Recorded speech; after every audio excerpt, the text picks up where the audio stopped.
બળી બનાવી. તને આવડે બળી બનાવતા? આ બનાવી લે, આવડ્યું જો.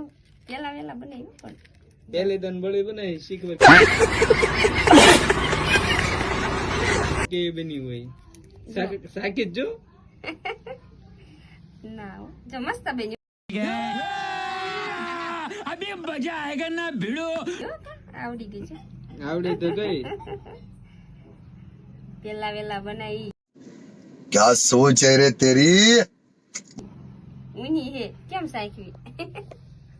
ઊની હે ખાલી બની. Once more. અરે બની હે તન મન ભાવે એવી હે ખાવ ને ખાઈ કે ખાઈ ઓર ફેરે નથી ખાઈ દે આ બટકા પડે છે મસ્ત મજાના. મન નો ભાવે हाय हाय इतना सुकून. તો કાઈ નહીં ખાવે નહીં નો ભાવ તો નહીં જ ખાવાનું.